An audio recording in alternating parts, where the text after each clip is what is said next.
Chairman of Communities Housing and Environment Committee, and I'm pleased to welcome you all to the remote meeting this evening.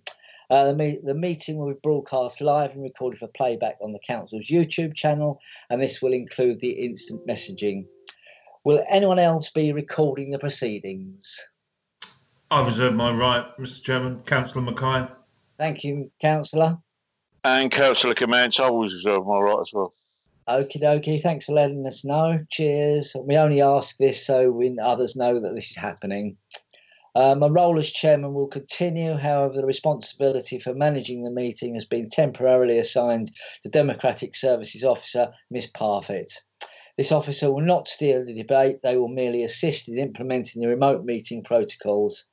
Members are reminded that instant messaging will be visible to all those viewing the meeting and must only be used by members to indicate if they wish to speak. Okay, so we go over to the attendance register. So the clerk will now read out the committee members who will confirm their attendance by answering present. Over to you, Olivia. Thank you, Chairman. Good evening, members. So Councillor M. Burton. Present. Councillor Joy. Present. Thank you. Councillor Khadkar. Present. Councillor Mortimer. Present. Councillor Powell. Present. Councillor Mrs. Robertson. Present. Councillor D. Rose. Present. Councillor M. Rose.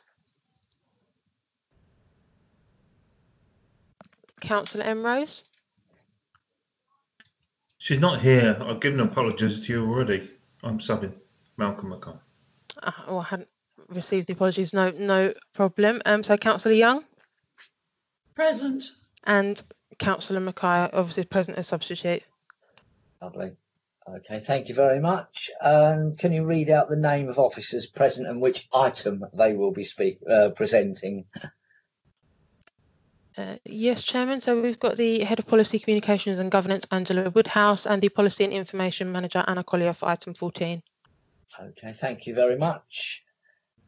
We have the one apology this evening from Councillor M. Rose, and so that's sorted.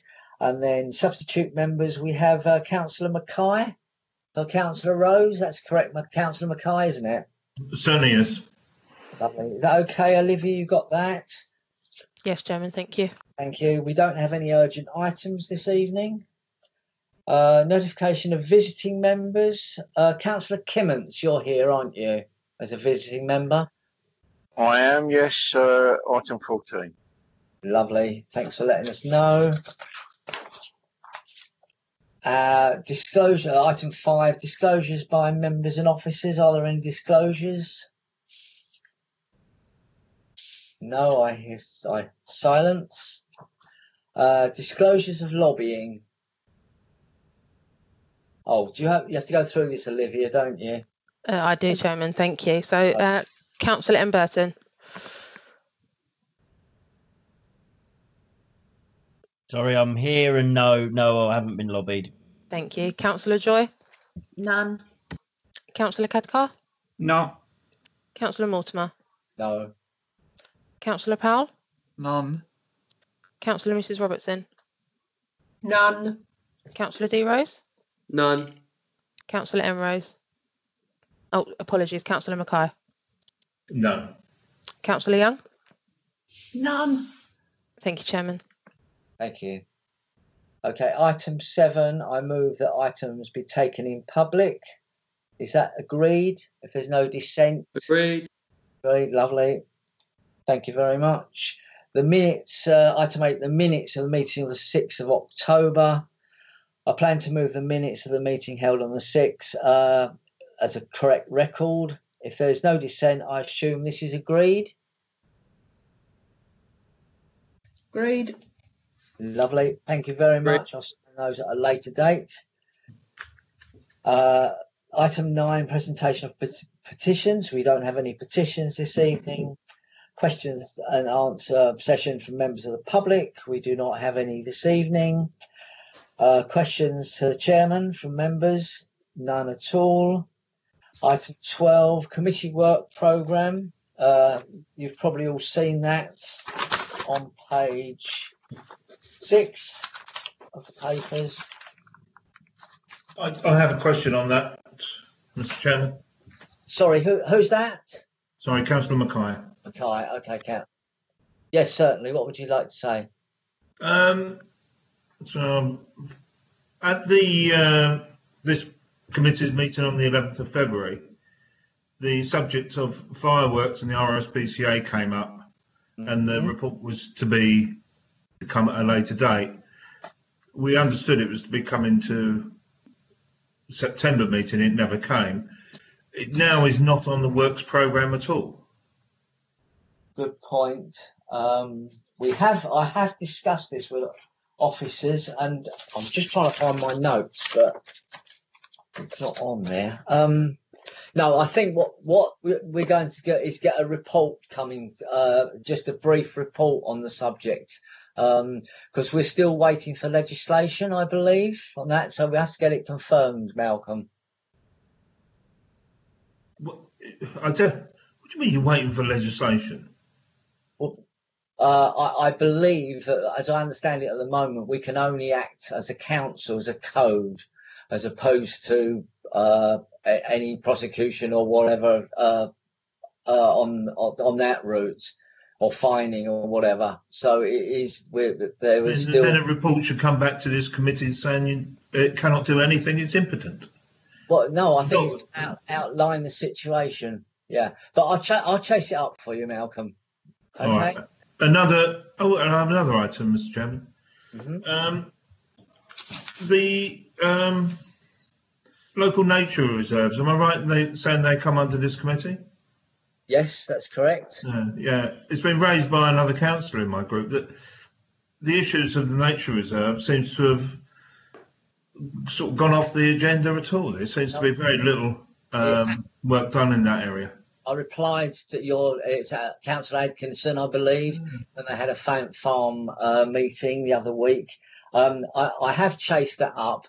It was in a draft form. I sent a copy to Councillor Powell recently as well of the actual draft form, and it hasn't been, because of COVID, it hasn't been completed yet. And there was going to be some more input from the Medway Valley Trust as well, I believe, or the Kent Wildlife Trust. That's what it was. So there was some additional information to go into it. That's the last I heard, but that will be coming forward soon. What, to the next meeting of this committee? It's not down for the next meeting, no, but I'll let you know. I'll email you and let you know what's happening. But I chased it last week. Thank you. Right. Mr. Chairman, could I just mention something? Coming to the next meeting, we've got the Gypsy and Traveller sites. Yes. I think the lead on that is William. And would it be wise to get one of the senior planning officers along at that meeting as well? Because whatever happens always ends up coming into planning, or in some cases enforcement. And I think it would be quite a good idea to have more of a group kind of offering to that particular discussion. So I don't know what your thoughts or anybody else's thoughts, but it just seems to make more sense. Actually, I think it's a very good one. I've been dealing with a site particularly on a personal basis, and we actually involved a planning officer in that, and it was extremely helpful to guide people about what you can do and what you can't do under planning, if I can put it like that. And it really steered the debate. It was very helpful. So I quite agree with you, Eddie. We'll see what we can do for that. Okay, lovely. Thanks, Mr. Chairman. Cheers. Councillor Dan Rose. Yes, thank you, Chairman. Obviously, we see on the work programme the GP provision briefing note as to be confirmed.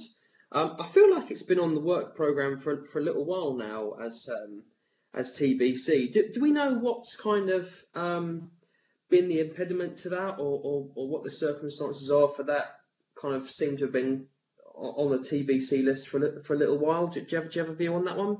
Right, I spoke to Alison Broom last week before, and I forget what meeting it was now, but I did mention that as well. And we're going to have a report coming fairly shortly. But we have had 2 reports last year on the matter, and because of NHS pressures, etc., and people doing other jobs and duties, that's the reason for the delay. I understand at the moment. So, but I'll chase it up, Dan, and see if we can get it as soon rather than later. No, that's fine. That's fine. You know, even if the report is things are going badly, oh no, you know. Yes, exactly. Good, yes. Good to be clear on where we are. So yeah, that's great. So you're thinking probably later than the February ones that are like the February. Well, yeah. I mean, it's down at it's TBC at the moment, isn't it? So I mean that it could possibly come forward, couldn't it? So okay. Yeah. Okay. All right. Cool. Thank you. And there's also, if you remember from the last meeting, Heather House, we were going to get an update on that in January. So that's got to go on the work programme as well about the progress. Yes, we had a consultation meeting last night about that actually, which should draw out a bit more of a plan for that one. So yeah, be good to see it on there. Yeah, sure. Lovely. If that's all then on the work programme, I'll move that the work programme be noted, and I'll take your comments and take them forward as well. Thank you. So item 13, reports of outside bodies. There are no reports of outside bodies. So we go to item 14, the community resilience working with voluntary and community sectors, parish councils. It's going to be introduced by Anna. Yes, Chairman. Yeah. Thank you very much, Anna. Cheers. And if you've got any questions, folks, don't forget just to drop them in the IM, and I'll keep an eye on the list as we go along. Over to you, Anna. Thank you, Chairman. Good evening, members. At Policy and Resources Committee on the 16th of September, it was agreed that there were issues that needed to be addressed concerning the Council's role in community resilience, and it was agreed that a report be brought to this committee with recommendations. The experience of recent months have demonstrated just how invaluable local community groups and parish councils are, both to the residents of Maidstone and to the Council. And this has been a period of learning to consider ways in which we can improve how we work together. This learning has been distilled into 3 objectives: to ensure that we are best placed along with our partners to respond to whatever emergency in the borough, to build on increased trust and communication with our partners to work on issues of joint interest and priority, and to ensure that we build on our existing relationships with parish councils and provide mutual support for the benefit of our residents. In order to meet these 3 objectives, the report makes a number of recommendations to the committee. Firstly, that to be best placed to work with partners on an emergency, a framework should be put in place, identifying strategic organisations across the borough who could help and support both the council and residents in different emergency situations. The report recommends a local compact, which is an existing model between public sector and third sector agencies. A local compact is a voluntary agreement that aims to foster strong, effective partnerships between both public bodies and voluntary organisations. And the report recognises that this approach would have some resource implications, as developing compacts can be time consuming and very administrative, but equally the benefit is that it is an existing model, so there are numerous resources for the council to pull on and best practice already available. The report also recognises the role of parishes and recommends that the parish charter be updated rather than just putting the parishes into the compact. The charter has 7 key principles, and the role of both organisations in relation to an emergency response could be added as either an additional principle or built into the first principle of the charter, which is leadership. Secondly, that to build on increased trust and communication with our partners, Maidstone should strive to have as broad as possible knowledge of community groups operating in the Maidstone Borough area. This would include the development of a central repository of key contacts held by the council and made publicly available for the use of residents, and a well publicised point of contact within the authority for groups to reach out to. The report acknowledges the role of Involve in supporting the council to date in a number of different projects, but the experience of COVID-19 has exposed weaknesses in the council's arrangement for community support and working with others to enable resilience, and has identified that we need to do more work in this area. So therefore it's recommended to members that you may want to add the development of the repository to the existing access to services review, and to ensure that it covers the breadth of the borough and the breadth of community organisations, and to draw on members' particular own local knowledge.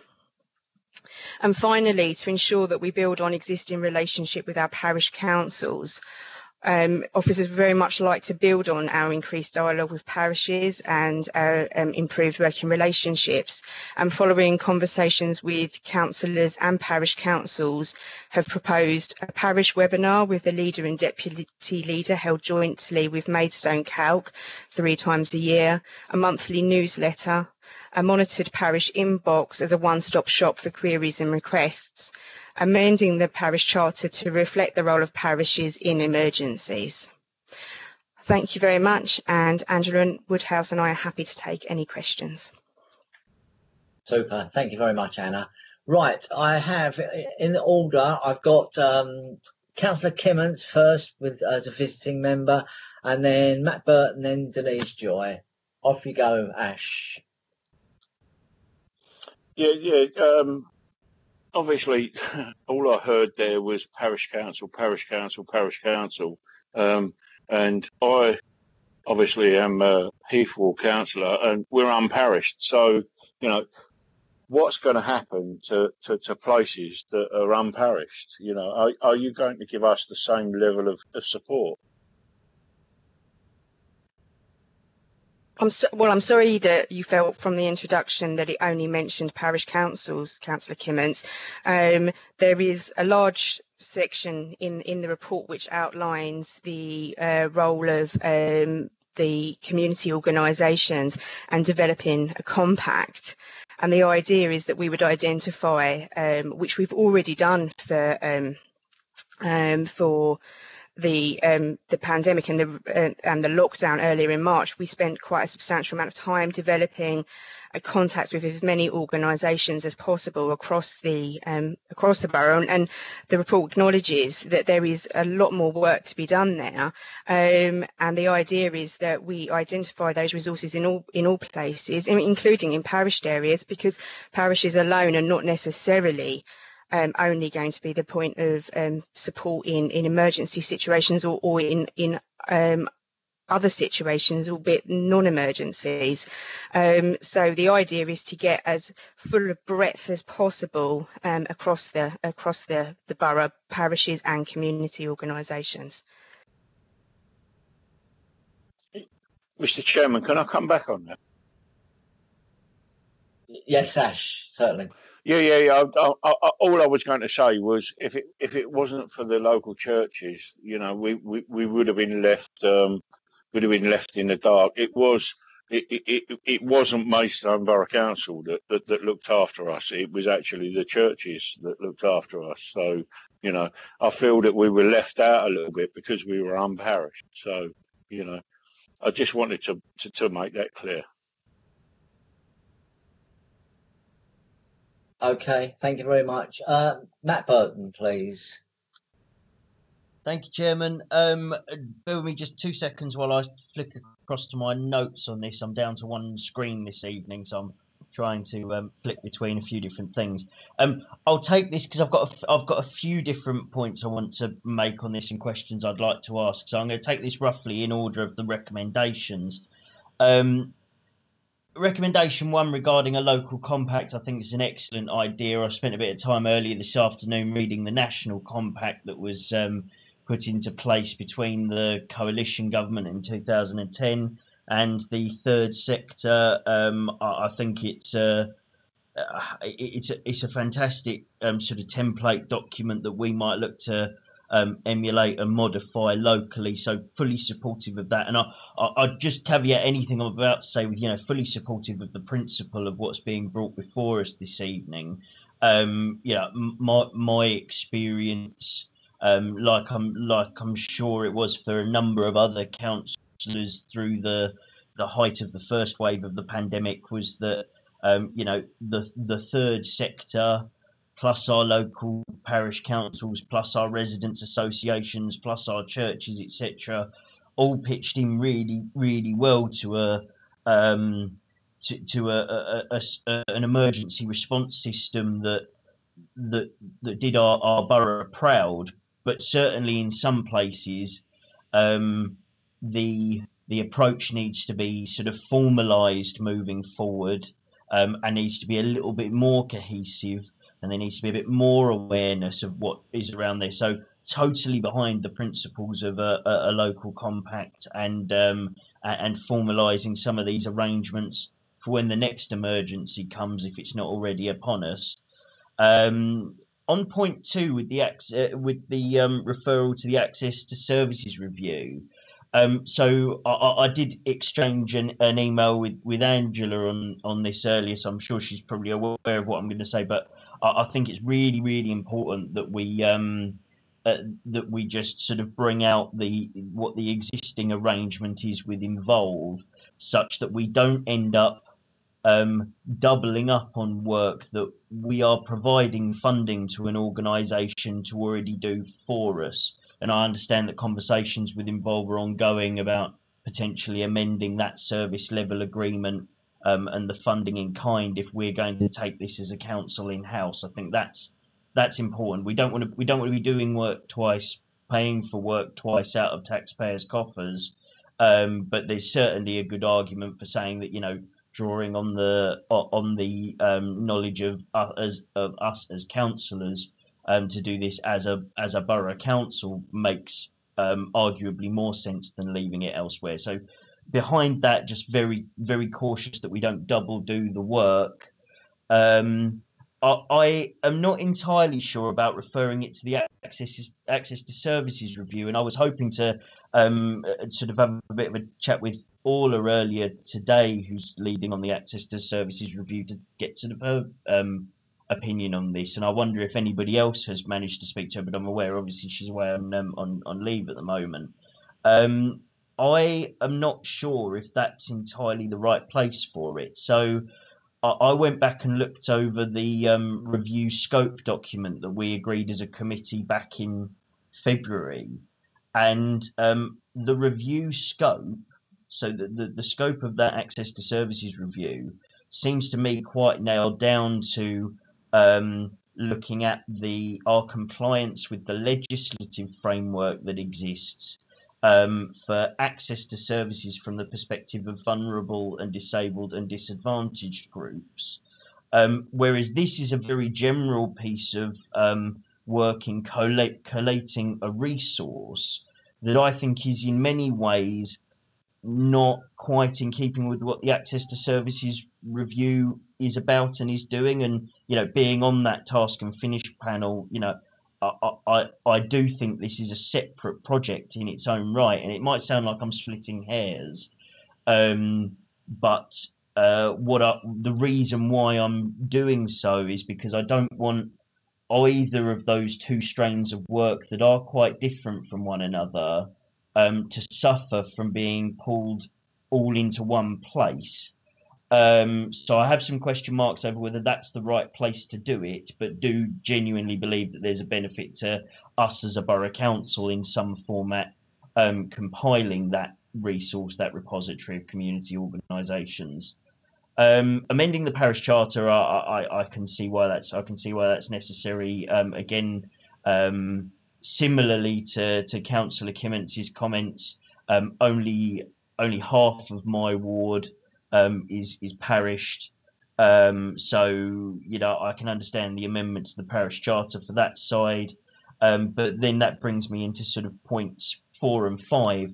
I will be proposing amendments to both of these to include recognised community groups or residents associations, or however we might want to term it, such that the provision of parish newsletters and joint webinars would include a representative body at least from each unparished ward as well, because I do feel there's a little bit of an imbalance about how frequently or how specifically we're intending to communicate with areas in this report, depending on whether they're parished or not. So I'll give you the wording for that once I've finished rambling. So I've got another point to make, which was just very, very finally on recommendation 6.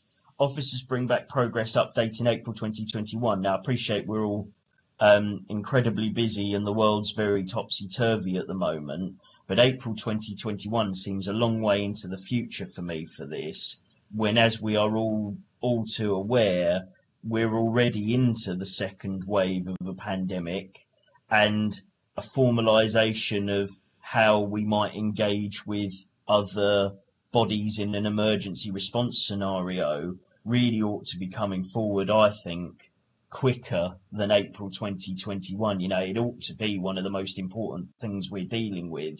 By April 2021, we could be out, you would like to think we would be out the other side of the second peak. And I appreciate this isn't just about our response to the COVID pandemic. It's a much broader level of cooperation, a much longer term thing that we're looking at here. But the first big challenge to a formalisation of how we work with other organisations in Maidstone, the first big challenge is here already.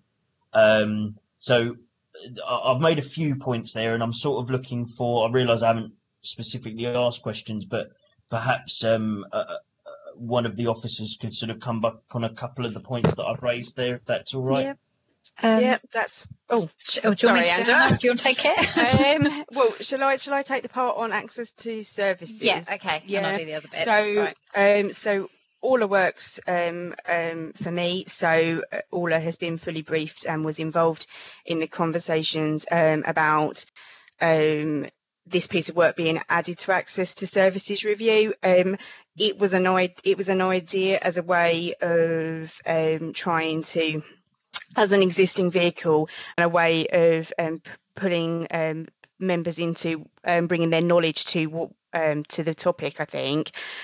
So in no way wedded to it, but where we thought there was substantial crossover was this idea of vulnerable people and the wider community in all of its parts being able to access a resource, and not just the access of council services, but access of the council and its partners in all of their forms. And that's where we saw the crossover, and it's a piece of work that Orla will be supporting and working on. So it fits kind of her remit and her wider wider work. We also knew that there was going to be potentially, because of the pandemic, there may be parts of the review that may not be able to get started, particularly the access to buildings, because we may not be able to do that. So we thought there was a piece of leeway there, but perfectly happy for it to for you to be consulted in some other way. It was just an idea, really. Angela, do you want to take the question around involve? Yeah, no, I will take that, because Councillor Burton did send me some information earlier today, and I did reply. So in terms of that, John Littlemore, as the head of service for head of housing communities, is in discussions with Involve, because you're right, Councillor Burton, there is a SLA, so a service level agreement we have in place with Involve, where as part of that agreement, they should have a list of all the different community and voluntary sector organisations in the borough, and I completely agree, we don't want to pay twice or duplicate, so that will be part of that. But also we are aware that Involve have changed. So they've grown and changed. For example, they're now doing an awful lot of social prescribing. So they've changed as an organisation, and it's whether really they're still best placed to do that or whether we need to do something different. But agree, we shouldn't be funding it and doing it ourselves. So I think that's a perfectly valid point, and I tried to touch on it in the report in a lighter way. But you're right to raise it, and we're fully aware we shouldn't be doing that. With regard to the comments on April 2021 in terms of an update, I think from my perspective, we're a finite resource. So in terms of, I again am leading on the community hub. Anna is working on that as well as we're resurrecting it. You can only pull on the same people so many times. It sounds a bit of a plea, but so we put April 2021 to be realistic. So we recognise, I think it says in the report, and Anna touched on it, there's quite a big chunky piece of work to do to get that compact off the ground and doing the work to identify who the organisations are and the voluntary and community sector groups, and doing all that work is going to be quite chunky. So we want to come to you with something that's a bit more progressed. I'm happy. I mean, we could come, I guess, in February. We could give you an update of how that work's progressing.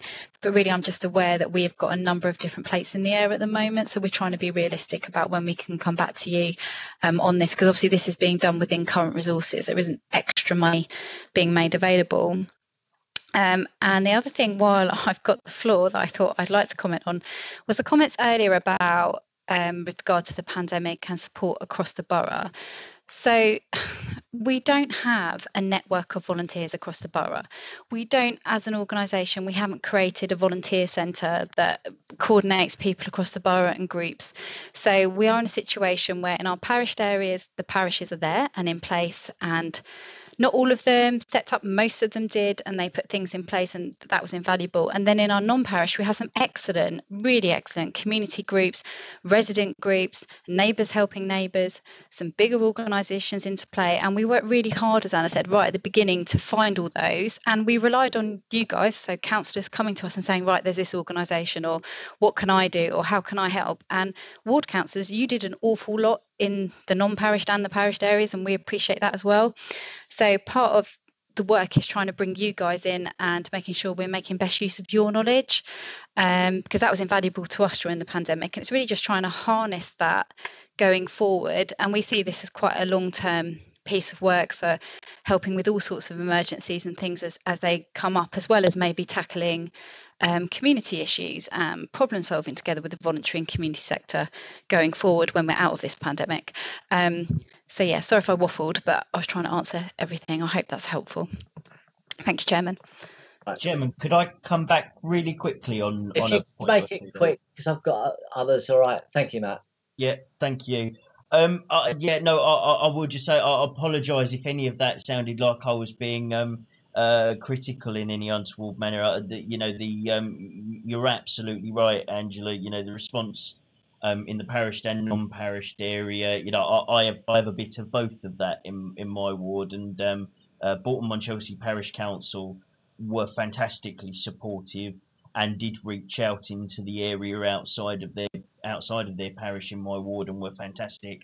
So it's not to knock them at all. And equally, I had a small group of volunteers, just residents that I sort of tried to coordinate, and we had a community response in the unparished part. My point that I wanted to make, and I will put the amendment to the motion now, if I may, was just that the specific actions about communication with parish councils through webinars, through newsletters, I would just like to see. Are you talking recommendation 4 on the papers? Yes, recommendations for parish councils and voluntary community. Yeah, recommendation 4. Yes. Yeah, thank you. So an amendment that reads something along the lines that the provision of parish council newsletters and joint webinars with Calc, and then perhaps we could have and recognise residents' associations in non-parished areas in that gap between Calc and 2. So that some of the specific provisions we're putting in here about regular communications, a dedicated email box, are also open to those organisations in the non-parished areas as well. Yeah. I shan't say any more at this point, Chairman. I could talk all evening, as most of you probably know, but I'll spare you all that. That's all right, mate. That's all right. In fact, I've had to scribble through lots of my notes this evening that I put together because you've picked out quite a few of them. But sorry, Chairman. I second your amendment anyway on number 4. So, we go for Joy now, please. Yeah, mine too, Matt. Unfortunately, you've got to give us a little chance to get in occasionally. But the one word I am going to use is the communication. And I, like everyone else, during the pandemic, and not only that, being community minded, I understand how important it is. But I do think we do miss a point, and I thought I'd said this before, but if I haven't, I'm going to say it again.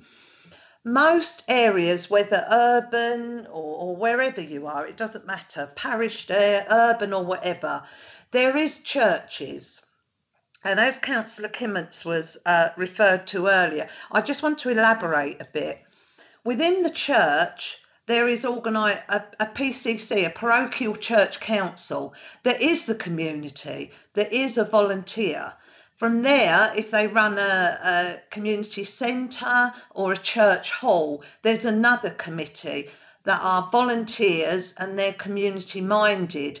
Now, the bit I really want to pick up and say is most churches have moved forward. We're not all Vicar of Dibley anymore.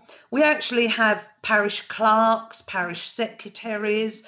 We have, we're actually using computers and whatever. So would it be a good idea, and I'm talking to Anna and Angela here, whether they're listed everywhere? You only have to go online on church in your area or whatever it's called, and all that information is there. So I suppose what I'm saying is, to me, that would cover a vast amount of volunteers or whoever if that information is passed out exactly the same as it is to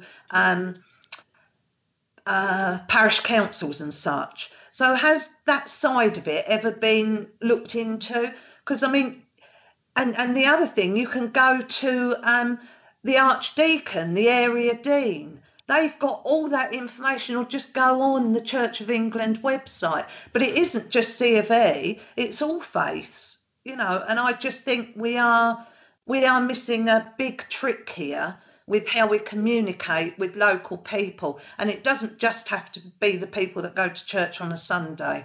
There's volunteers that get involved in an awful lot of... Thank you. Thank you. Yes, so Councillor Joy, we have picked up a lot of different faith groups as part of the original repository, for want of a better word, that got developed at the start of lockdown in March, and we have used and pulled on a number of different faith groups to support us. So we absolutely fully recognise their role. In addition, obviously you'll know from Orla Sweeney does a lot of work trying to reach out some of her work on equalities and trying to make those links with different faith groups. Now, I would absolutely say we have got a long way to go into being as good as we would want to be in terms of developing all of those different relationships, but that is the point. I would see that being wrapped up as part of our work around developing the repository and developing the compact to solidify those relationships. But absolutely, we contacted a number of different organisations and we did pull upon that during the first lockdown, and I'm sure we will do again. Well, all I can say is nothing came through at my church, and I look after 3. Okay, well, we can, Councillor Joy, that's their comment. We'll take that on board. I'll speak to you outside the meeting, actually, to make sure we've got the right contacts and everything. And definitely as part of developing the compact going forward, we totally see faith and church groups and others as part of that, and they were invaluable during the pandemic. So yes, I apologise if you feel that's been missed, and we can have a chat about that if that's okay with everyone. Yes, perfect. Thank you. Right. Thank you. Over to you, Eddie. Eddie Powell, please.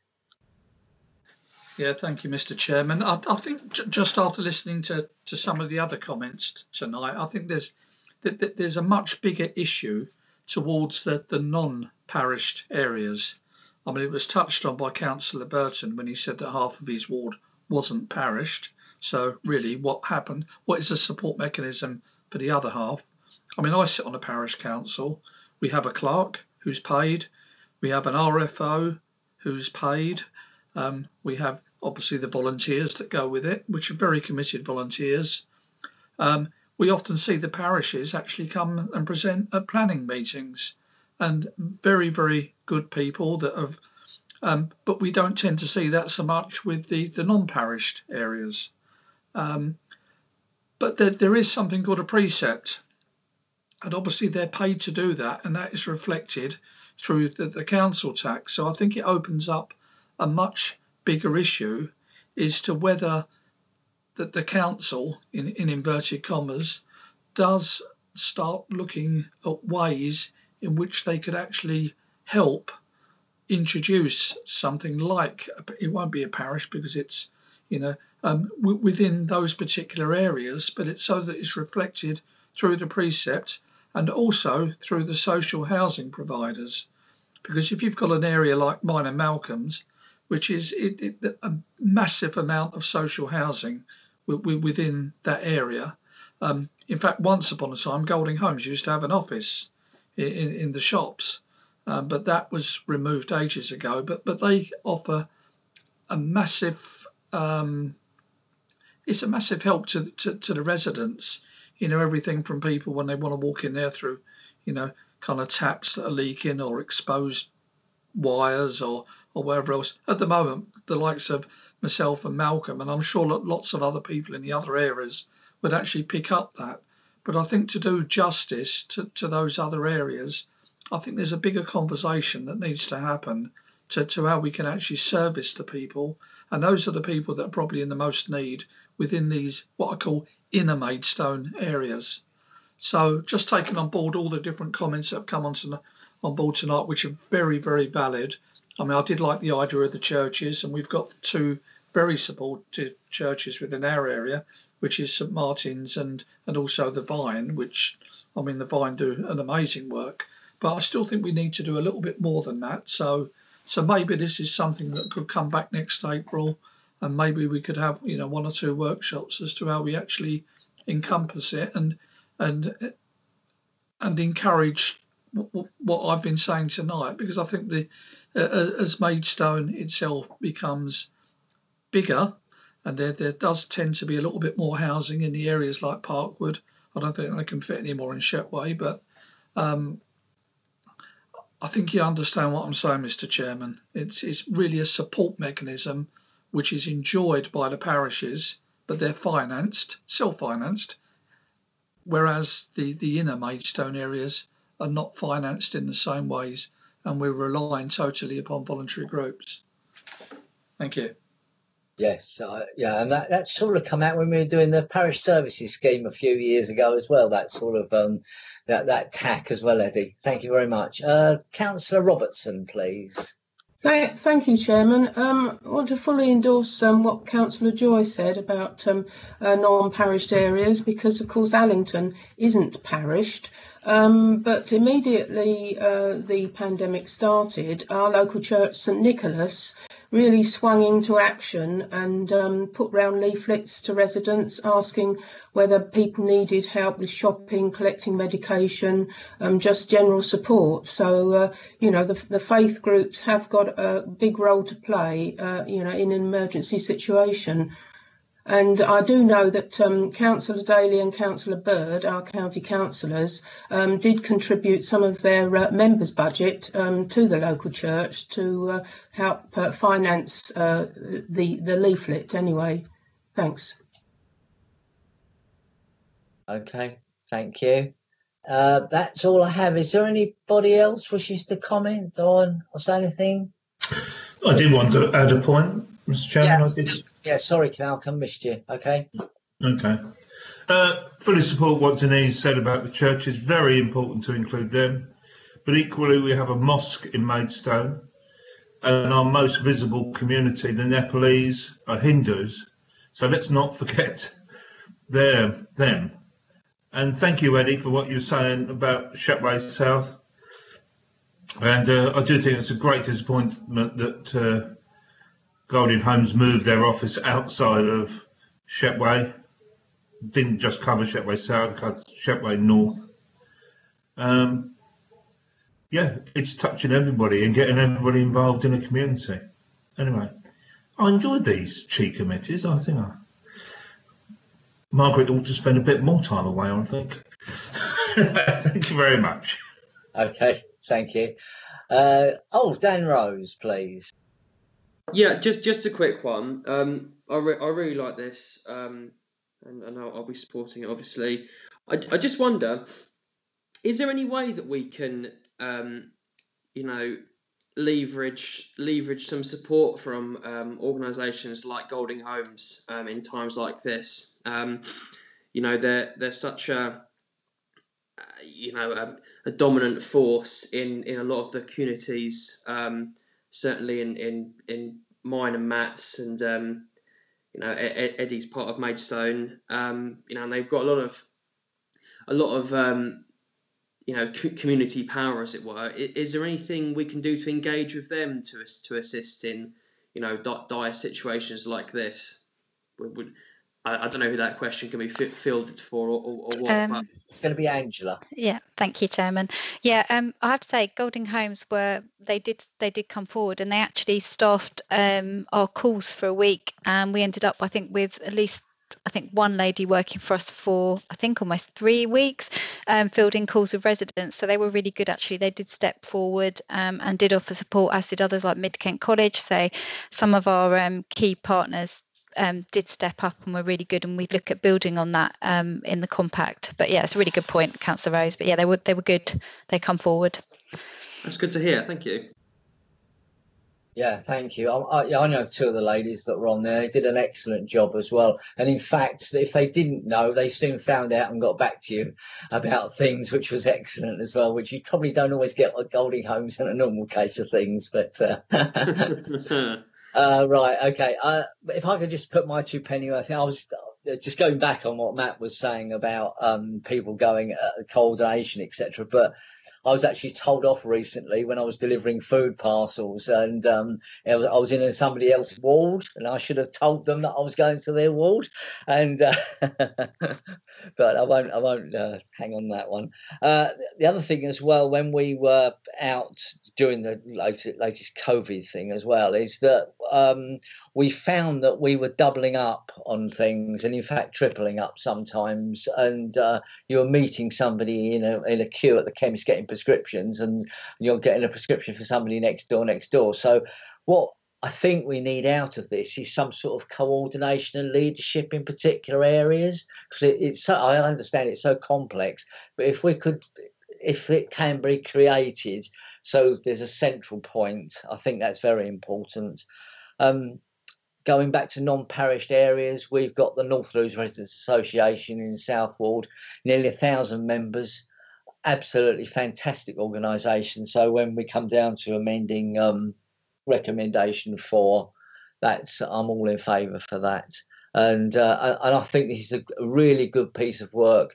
I know it's probably April we might be looking at next time round. If we could have a report, Angela, in February, just as an update of how we're going, that would be fantastic. Just one page, that'd be good, please. Yep, no problem. Thank you very much. Is there anything else I was going to say? I was just going to, just a question regarding the SLA of Involve. Would the reasoning behind that is, would we have to pay them more money to take on extra duties because it isn't in the SLA? Chairman, no, it is in the SLA. So it's a matter of, it's currently within the SLA that they would do some of this. So it's going back to them to say, are they still in a position to be producing this? And then having a conversation about about that SLA and whether it still works for both organisations. Right. Okay. Mm. Yeah. Okay. Thank you. Quick question, if I may, Chairman, because that's just raised it's twigged a thought in my mind. Does that make a little bit of a nonsense of recommendation 2 as it stands, if we're still discussing the possibility of whether Involve actually might be in a position to continue maintaining the repository of community organisations? We might approve recommendation 2 and Involve might go, oh yeah, no, we're geared up to do that now, we'll do it for you.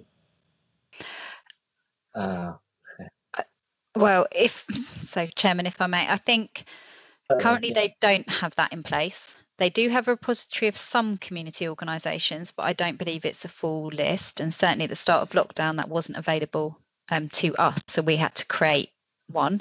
So we saw this as a way of ensuring we have a really full list by involving as many people as possible, particularly thinking of ward councillors who know their wards, will know what's going on. So it's a way of, say, if they were to continue, we would bring that work to you and involve you with it, but we don't have to do it through the Access to Services review. If this committee doesn't feel that's the best way forward, we could just consult you in another way as ward councillors to say, right, this is the list, or which groups are you aware of, and try and identify the gaps that way. But it's really up to the committee how they want to take it forward. Right. Any thoughts at the moment, anybody? I'm conscious I've spoken quite a bit, Chairman, but I normally have a thought about most things. If I may, I wasn't sort of going to use a horrible phrase, die in a ditch over it not being a part of the Access to Services review.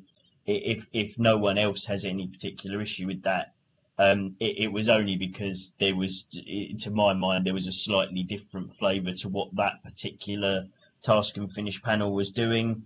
But I also appreciate we don't want to unnecessarily create additional working groups, additional administrative processes, additional meetings. So unless anybody else feels the way I was feeling earlier about that, I'm happy that we leave recommendation 2 as it is. Yeah, thank you very much. Yeah, that's good.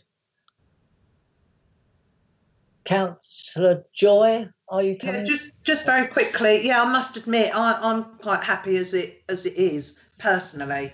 But I do have a question before we go through the recommendations. I'm probably missing something here, but while Matt or whoever was talking, I've reread my papers and I'm looking on 2 pages. First one, page 13, where it says on 2.24, and it's about parish councils, a monitored parish inbox as a one-stop shop for queries and requests. And then if you go on to page 14, 4.1, it says create a single point of contact within the policy and information team for parish councils via a single email address and inbox. So is this just for parish councils, or could it be extended? I'm a bit unsure as to what that means. Thank you. Chairman, if I could come in. So if you look at section 4.1, so we have got a single point of contact for parish councils, but we've also got the same idea for voluntary and community sector. So we're saying there'll be a single point of contact for parishes, and then there'll be another single point of contact for all our voluntary and community sector, which will include faith groups and resident associations. So we're envisaging picking it all up. We'll have one specific contact for parishes and then another contact for everyone else. So we're not excluding anyone. No. We're just trying to make it as easy as possible for people to contact us. That's what we were thinking. But we are including voluntary and community sector. They have not been left out. No, thank you for the clarification. Okay. Thank you. In which case, Angela, I apologise profusely and withdraw my amendment, because I misread that as well the first time I went through my papers. And my amendment was really just designed to include resident associations as an example in that sort of communication mechanism. Yeah, that's what I thought, Matt. Thank you. Okay. Thank you. Right, I'm going to go to the vote now. In fact, I'm going to take it as per the papers then. that all 6 recommendations on page 7. If there's no dissent, I'm going to take it as it's all approved by everybody. So I'll keep quiet for a few seconds. Okay, that's carried then. Thank you very much. And that ends the meeting. Thank you very much, everybody, for input. Thank you, Chairman.